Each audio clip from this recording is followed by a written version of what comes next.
You know, after watching Avengers Infinity War and seeing the Hulk take a beatdown from Thanos in the first 5 minutes of the movie, you would think there would be some kind of rematch, like maybe during Endgame to put a sense of finality on the franchise. But no. Instead, what we got was Smart Hulk, a mixture of the brains and the brawn, a combination that is the least interesting of all the Hulk forms. I mean, even Joe Fixit was a better addition. And even though I get the change was to serve the story, when looking back on it, the character of the Hulk is kind of ruined now. Because similar to Beast from X-Men Days of Future Past, Bruce Banner now has a serum or a device where he can Hulk out whenever he wants to, but still remain in control. Which, at that point, is it even the Hulk anymore? Or is it just another strong guy on the Avengers?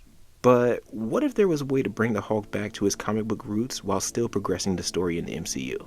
Not a great plan. Some might think it can't be done, but I think I was able to devise a scenario where we can have a Hulk story that shows everyone what the Hulk is actually known for. And before we get started, if you could leave a like on this video to support the channel, I'd appreciate it. And who knows, maybe Kevin Feige will see this and take a page out of my book, so yeah. But anyways, let's get into it. Hulk! Smash! After spending a few weeks on Skaar, Bruce Banner finds out that he has a son. But because he was raised on a different planet for all these years, he doesn't know much other than violence. And even upon meeting Bruce for the first time, Skaar tries to attack him with his sword. And although this is a smart nerd Hulk, he's still the Hulk. And he manages to hold Skaar in a headlock until he can calm down. And when the Grandmaster confirms that this is indeed the son of the Hulk, he politely asks Bruce to get off his planet and take his son with him. Because I can imagine that Skaar was a real menace on that planet and they couldn't stop him, so they just decided to call Dad in to get rid of him. And you might be thinking, where's his mom? Well, if this is a Disney-owned property, she likely got the Bambi treatment. Don't look back! Keep running! So when Bruce decides to take him back to Earth, he does so to raise him to be more than just a gladiator. And with the right guidance, who knows, maybe one day he can be an Avenger as well. And the first place on Earth that he takes him is to a family picnic with his cousin, Jennifer Walters, aka She-Hulk. And when she meets Skaar for the first time, it was like she was meeting a dog, because he would only speak to her in grunts. Oh, and he does carry a sword, the same one that he attacked Bruce with, and he refuses to part with it. So while Skaar grabs a rock to sharpen his weapon, Jen talks to Bruce about him stepping into the dad role, and she worries that Skaar may not be ready for the public eye just yet, especially considering that he's basically like a Hulk-like barbarian. And what makes him more dangerous is the fact that he was trained on Skaar, and him surviving in that environment makes him more of a threat than Bruce Banner Hulk before he became civilized. But Jennifer gives him an idea to bring him to the same island that he brought her to when she first got her powers. And because he has like 7 PhDs, how hard can it be to teach a Hulk to be normal? She would say to him jokingly. But he gives a knowing look as he stares off into the distance, and while he thinks about his own childhood and the abuse that he suffered from his own dad, Jennifer sees that he's bothered. And knowing how Bruce grew up, she would put her hand on his shoulder and tell him, "You're not your father, Bruce. Skaar has no idea how great of a dad he has. Half man, half Hulk. You got this, cuz." And he looks at her while cracking a smile and he tells her, "Thank you," and that he needed to hear that. And as the party starts to wind down, while Bruce was talking to Jennifer and the other heroes, Skaar's been standing outside holding his sword like he's the bodyguard. And even when people try to talk to him, he just didn't understand and chose to ignore him. So when Bruce stands next to him and the two get ready to leave, Jen tells him once more, "You got this, Bruce. And don't worry, I'll visit every once in a while." And with that, the two Hulks board their ship and they take off to a place that Bruce calls the Savage Lands. And when they get there, Bruce and Skaar spend their time bonding like father and son. And although they bump heads here and there, them being on a remote island gives Skaar the freedom to be his primitive self in peace. And no matter how many times they fight, Bruce always wins. And this not only earns his son's respect, but it also makes him more open to learning about Earth and its customs. And it wouldn't be easy, but eventually Bruce does teach him English and how to fit into society. But he does have his work cut out for him because he would have to cram in 12 years of basic schooling into roughly 17 months. And while that's going on, during the events of Captain America Brave New World would be happening, and Bruce would have ways of communicating with the Avengers if he's needed. But with this being a sensitive situation involving the president, as much as he wants to help, people like Captain America, Wong, and even Clint Barton tells him that if another Hulk gets involved, it could do more harm than good. And Captain America would want to handle this more diplomatically. And as of recording, I have not seen Captain America 4, it hasn't come out yet, so this is just me purely speculating. And my prediction is, after destroying the White House, Sam Wilson manages to get the Red Hulk to overheat and have him turn back into President Ross, and from there, he would be put in a raft. But as far as Sam Wilson goes, let's be honest. With no super soldier serum, he's just a guy in a wingsuit carrying a shield. and him going against the Hulk would likely put him in a hospital if not dead. Because remember when Emil Blonsky thought he could win against the Hulk? Is that all you got? But ever since President Ross was put inside the raft, scientists have been experimenting on his blood in the hopes that they can develop a weapon to stop the Hulk. And when a scientist named Amadeus Cho began to study the Hulk's blood, after a few trials, he created a nanobot that attacks and destroys gamma cells. But because gamma radiation is infused with every Hulk, if they were to be hit with this weapon, they would likely die because the nanobots would essentially target every cell in the Hulk's body. And despite ethical dilemmas, this would be something that puts the Hulks on the same playing field as everyone else. So if things were to get out of hand, they have something to effectively kill a Hulk if need be. And since the Red Hulk attack, things have been relatively quiet. And other than S.H.I.E.L.D. trying to replicate a super soldier serum on a man named Robert Reynolds and things don't exactly go according to plan. And side note, I don't know that much about the Sentry, but from what I do know, he's kind of like a Superman with low self-esteem and mental issues, but I'm just gonna go with that.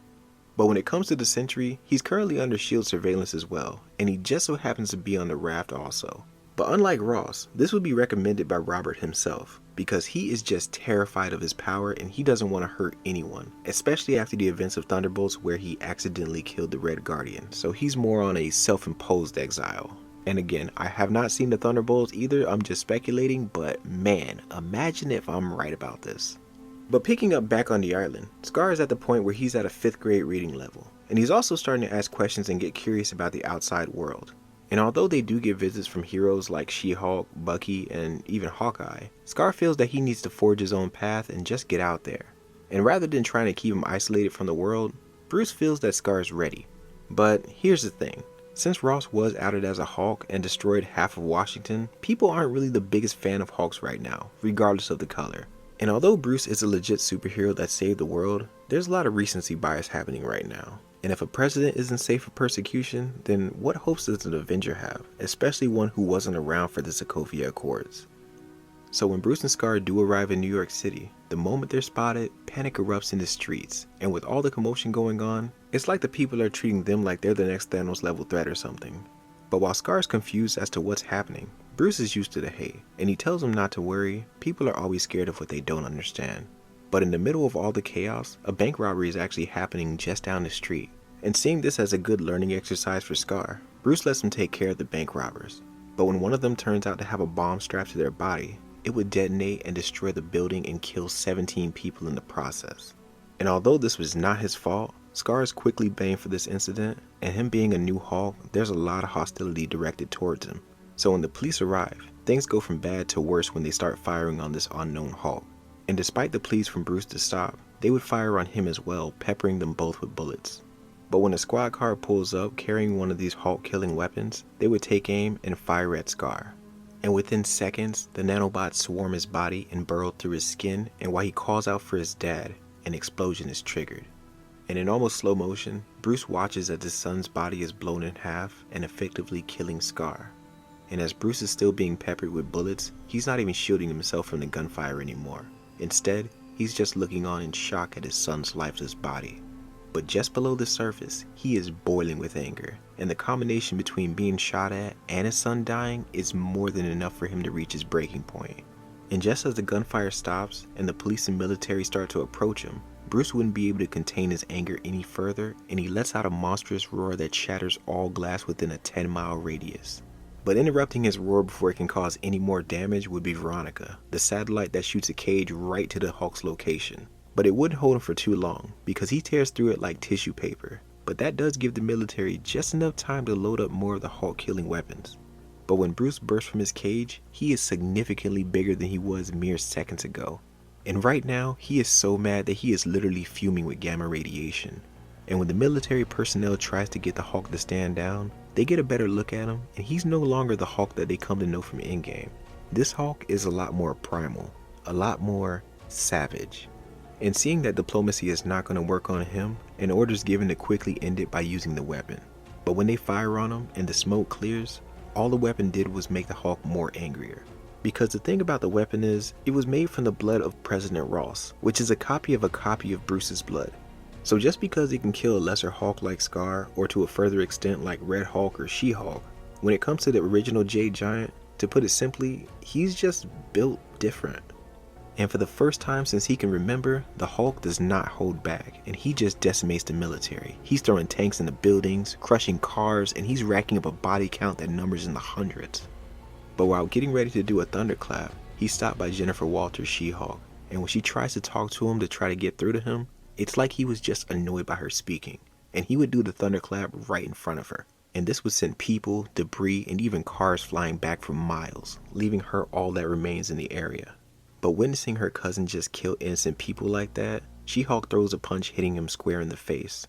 But nothing happens. He doesn't even flinch. And in return, he grabs her by the face and he slams her into the street. And although Bruce Banner would never hurt his cousin, this is Hulk, and his anger blinds him to the point that his eyes are white with rage, and this may be the angriest that he's ever been. And to him, family wouldn't mean anything as he's nearly about to kill her. But when he hears the words, "Hey bub," that's no way to treat a lady. He turns around to see the Wolverine standing behind him, and once he pops his claws, he lunges forward at the Hulk, and they begin to fight. And because he has speed on his side, Logan's able to get a few good cuts in while dodging his attacks. And after sinking his claws into his back, the Hulk screams out in pain, but he does manage to grab a hold of the Wolverine. And with his hand nearly bigger than half the size of Logan's body, he's able to literally rip him in half and toss him miles in either direction. And as the Hulk stands amongst the destruction, the solitary moment of calm is interrupted by a fighter jet. And although they're giving it their best efforts, all this seems to do is reignite the Hulk anger. And while using his hand to block the bullets, he sees where the jet is and he leaps towards it. And while he tears the jet to pieces, he would crash land a couple miles from where he was. And as the commotion is happening from the crash, the Hulk continues to go on a rampage. And as he does, he also gets bigger and spreads more and more gamma radiation around the city. And while that's going on the ground, watching from the Sanctum Sanctorum would be Wong and Nick Fury, and they talk about what they should do about their Hulk problem. And when Nick Fury suggests that Wong uses magic to shut the Hulk down remotely, Wong tells him that magic doesn't work that way. But seeing that this destruction cannot go on any longer, Wong volunteers to slow the Hulk down. And when Nick Fury questions him saying, "Slow him down?" Wong opens a portal that leads him right to the raft in the cell of Robert Reynolds, aka the Sentry. Because other than Wong, there's no other heroes left that can stop the Hulk. So the plan would be for Nick Fury to give him a pep talk so he can have the confidence in himself not to be scared of his power. And let's just say Nick Fury can give a hell of a speech. Back on the streets, the Hulk is still tearing through the city. But when Wong steps through a portal, he projects an illusion of Skaar to distract the Hulk. And that stops him just long enough for Wong to knock him into the mirror dimension. But knowing that he's no match for the Hulk, Wong just keeps his distance. And it's a lot like the fight between Thanos and Doctor Strange in Infinity War. But regardless of the magic and being in the mirror dimension, the Hulk is just too much for Wong to handle, even if he is the Sorcerer Supreme. But thinking quickly, he decides to leave him in the mirror dimension, figuring that at the very least, this is just a way to keep the Hulk confined. And while he has a minute, Wong would try to astral project inside the Hulk's mind to reach Bruce.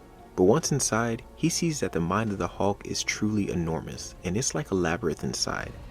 But in the real world, the Hulk is punching against the borders of the mirror dimension, and he does manage to shatter it, and he's back in the real world. And that's something that should not be possible. But with his sights now set on Wong, the sorcerer just gets ready to accept his fate. And as the Hulk gets ready to bring his fists down on him, a gold light in the distance shines bright in the sky. And within seconds, the light takes the shape of a man that has come to be known to the world as the Sentry. And we would get his POV, and he would say to himself as he flies towards the Hulk, "Time to play God." And he comes in, swooping up the Hulk and flies him through several buildings. But the Hulk breaks free of his hold and falls from the sky back down to the streets of Harlem. But like a bullet, the Sentry follows behind him, getting ready to deliver a powerful punch. And at the same time, the Hulk looks up and he winds up for a punch as well. And when they connect, it's enough force to create a shockwave that destroys nearly half the city. And as the Sentry and the Hulk continue to trade blows, the surrounding damage just gets worse. And it's obvious that neither one of them are holding back, which allows for the Hulk to expel a lot more of his energy. And after nearly flattening the entire city of New York, both the Hulk and the Sentry would burn themselves out and revert back to their human forms. And while they lay in a crater, Bruce is unable to move from all the damage that he's taken. But the Sentry extends his hand to help him up, and he says to him, "I'm sorry about your son." And Bruce lets the tears stream down his face as the two men start to emerge from the crater to face the police. But while being surrounded by hundreds of military personnel, An arrow soars through the sky and finds its target as it flies through Bruce's head, killing him. And now holding his hands up while holding a bow is Clint Barton as he surrenders to the police. And as our story comes to an end, just because Bruce Banner died, death is not the end for the Hulk, and one could say that he's immortal. Hey everybody, and thank you so much for watching this video, and I really hope you enjoyed my addition to the MCU timeline, because my goal was to bring the Hulk back to his former glory while at the same time cutting off some of the loose ends that Disney Plus tried to tack onto him. Because, let's be honest here guys, really honest, Skaar is not the character that's gonna ever take the mantle of the Hulk, and I will never accept him as my Hulk. I mean, let's be real, come on, people have a hard enough time accepting Captain America being more than just Chris Evans, so yeah. And I get that Mark Ruffalo's getting older and they have to do something, but they were better off introducing Amadeus Cho into the MCU, that way they can have the totally awesome Hulk, and that would be a way better dynamic in my opinion, but that's just me. But now I want to hear from you guys. What'd you think of this story? Did you like it? Is there anything that you'd change? And what is the next story that you want for me to cover? Whatever it is, let me know down below in the comments and I'll do my best to respond. Until then, my name is Merge. Later.